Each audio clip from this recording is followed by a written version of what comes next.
What is a survival myth that is completely wrong and could get you killed? If you ever find yourself in snake country, make as much noise as possible. Most people want to avoid snakes, so stay quiet, but they are more scared of you than you are of them.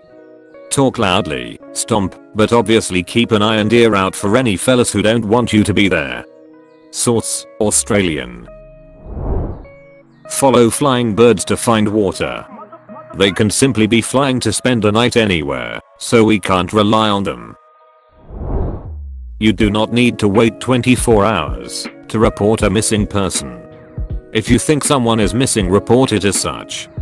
The faster a missing person report is filed, the greater the chance the person will be found. Removing a bullet is more dangerous than leaving it in. Trying to remove it can tear vital organs, it can be pushed in even deeper, or removing it can cause the person to bleed out. Rescue breaths are wildly overrated in most movies and TV shows. You'll see someone in cardiac arrest, and the rescuer will stop giving compressions and focus on breathing into a person's mouth and blammo. Awake, alert, alive. Nope.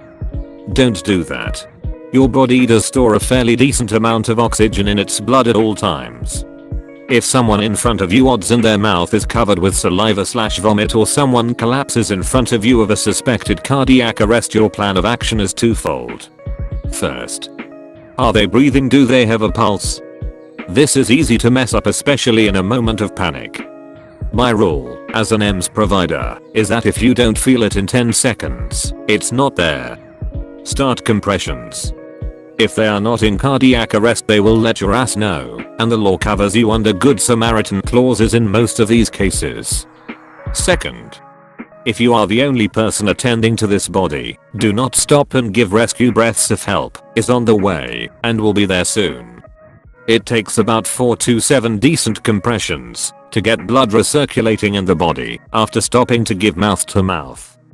That's a lot of blood, carrying a lot of vital oxygen reserves that aren't making it to the brain. Obviously, if you're a long way out from help and you feel safe to do so, give rescue breaths. But it should never be priority 1. Close saint I can think of is brace yourself if you are about to get in an accident. Try to go limp. You're more likely to walk away with minor injuries if you go limp. That's how drunk drivers survive crashes.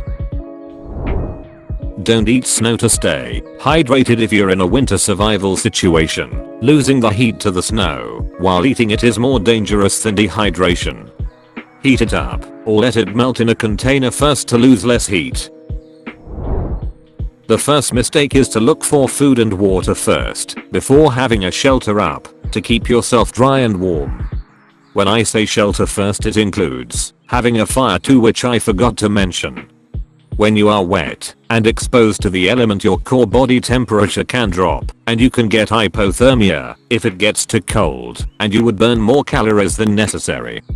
A big reason to building a shelter too is to also keep yourself off the ground, because the ground is an infinite heat sink, which means you lose your body heat way faster than you would think, and will be more exposed to the cold/element.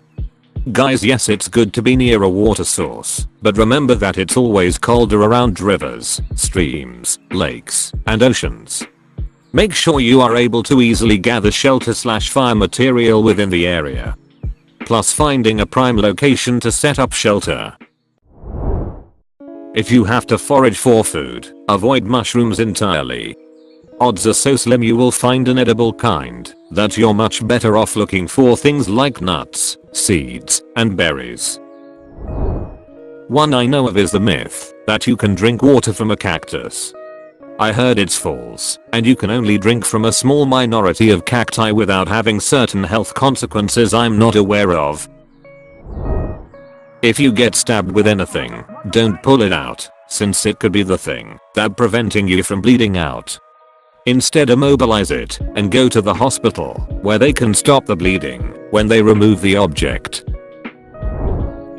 Don't stand underneath doorways in case of earthquakes. Doors and door frames are just not made the same anymore, so you're more likely to sustain more serious injuries if you do. You're better off staying hidden underneath a desk or table. Herbivorous animals are friendly and peaceful, so you are safe being around them, and their presence will show you where food is. Seriously, everything from cows to deer can and will kill you if you make it angry. It is usually a good idea if you are in the wilds not to get near any large wild animal, but herbivores can often be even more aggressive than the predators. I can think of multiple. Basic wilderness survival is required to be taught where I live. Don't drink your pee if you're thirsty. It's high in salt and will make you more dehydrated, just like ocean water. Eating snow when you're thirsty is also bad. It lowers your core temperature and you can become hypothermic. Apparently some people think the best way to survive a wolf attack is to bend down and show the wolf you're submissive towards him and pose as no threat. If you do this, you're dead. The wolf will 100% kill you. Your best bet is to walk away without turning your backs on them, maintaining eye contact the whole way. If you look away or turn your back, the wolf's killer instinct will kick in, and it'll kill you. Don't make a lot of noise and aggressive movements towards a wolf the same way you'd do to a black bear, because most likely it'll be seen as a challenge, not a threat. Cotton wicks moisture. Cotton is probably the worst material to wear in an outdoor survival situation, because it holds moisture, and in doing so loses its ability to keep you warm. Trying to outrun a tornado is about the worst possible thing you can do in a tornado situation. Take shelter, get underground, go into an interior room, lay in a ditch while covering your head if you have to. Tornadoes are basically like 3-year-olds throwing temper tantrums, except instead of toys it's cars, buses, and trains they're throwing around, but also toys too, which they can throw hard enough to literally pass through your body. A vehicle of any kind is about the last place you want to be when a tornado comes through. Sticking your finger up a dog's bum. I've read this a few times. Not a good idea. Best way to deal with a dog attack is to try to move away slowly, sideways with your arms at your sides, so that you're not threatening. Don't look at the eyes and don't smile, both are seen as a challenge. Don't run away, the dog will instinctively chase you. Get up high if you can, dogs can't climb very well. If it hits the fan, do the opposite of looking unthreatening. Stand tall with your arms in the air and growl or roar. If there's something nearby, throw it at the dog to make it think twice. Wrap clothing around your arm to hand to the dog should it go in for a bite. You're pretty much guaranteed to be bit, so make it in a place that is less important and less likely to bleed out. Don't lose your footing or fall to the ground. You'll be toast. Don't pull away from the dog if it has bitten you. This will cause more damage. Once the dog has bitten you, it probably won't let go. Aim to maim the dog. Fingers in the eyes are good. Jumping on the dog with all your body weight is better.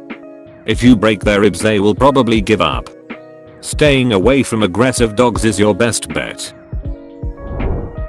You can last 3 weeks without food, 3 days without water, 3 hours without shelter in harsh conditions, 3 minutes without air, and 3 seconds being kissed by your Aunt Kathy.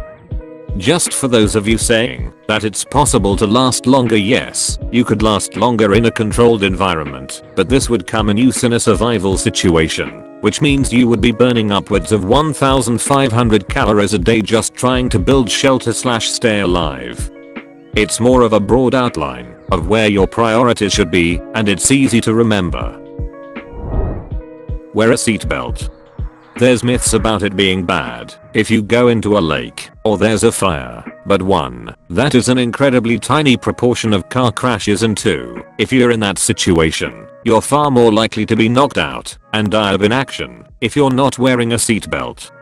I know this is a mundane tip, but you're far more likely to be in a life-threatening car crash than be stabbed or be in a falling elevator.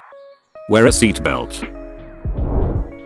According to Wikipedia, don't ration your water. If you have bottled water with you, you should not ration it. Instead, drink it all at once. People have been found dead with water remaining in their bottle. Do not play dead with all animals. coming from a town at the base of the Rocky Mountains, with grizzly bears play dead. Black bears are actually not aggressive, unless you threaten them, so if you see a black bear with their baby or a baby black bear, calmly walk out of there, and you should be fine. But with a mountain lion, if you turn your back, or play dead, your throat is gonna get ripped out. Do not run though. You cannot and will not outrun it. Get very big and very loud and fight back at all costs.